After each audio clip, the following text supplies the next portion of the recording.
Two analysts, both working in FMCG. One spends their day analyzing sales, shelf availability across multiple retail stores or outlets.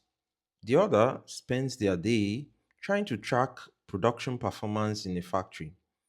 They both work in the same industry, but they all have completely different jobs. This is because FMCG is not one business model. And understanding this business model will help you to understand where data creates value for each.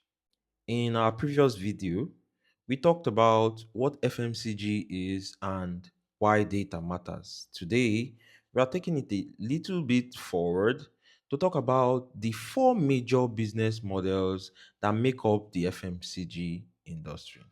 Let's get right to it.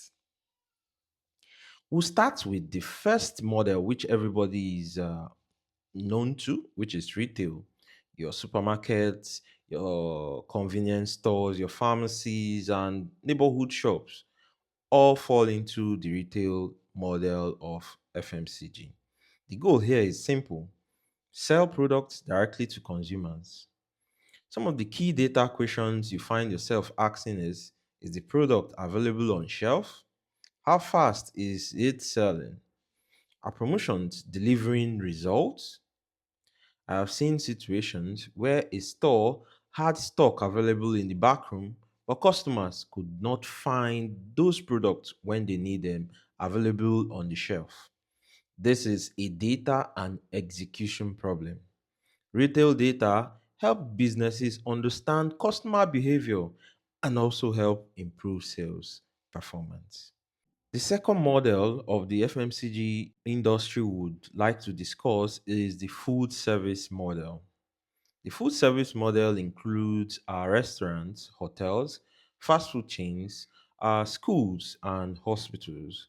The key questions here that a data analyst should look out for are: what are customers ordering?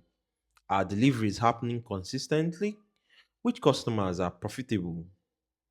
In my experience, reliability is one of the biggest success factor in food services.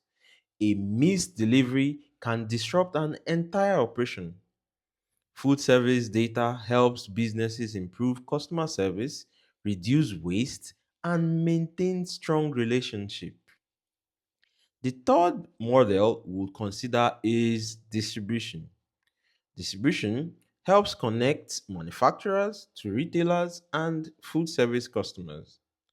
Products are purchased in bulk, stored, and moved across multiple locations.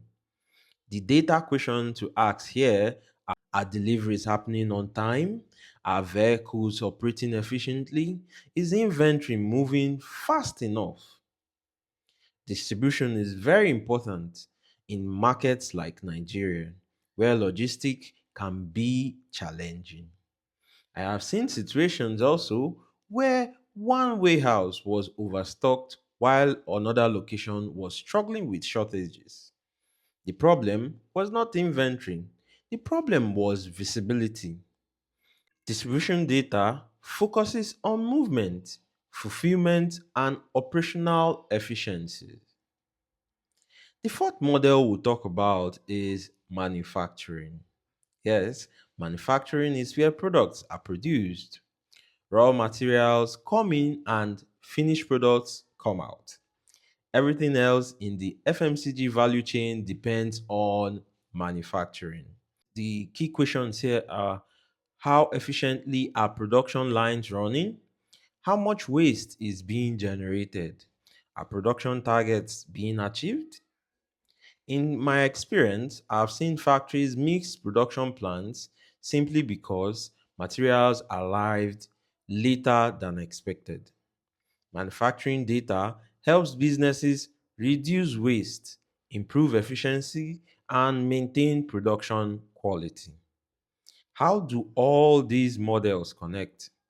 A product does not stay in one business model. A manufacturer produces it, a distributor moves it, a retailer sells it, a food service operator may use it. One product, four business models. four different data environments. And this is where analysts create value. When you can connect what is happening across the entire chain, you help the business make better decisions.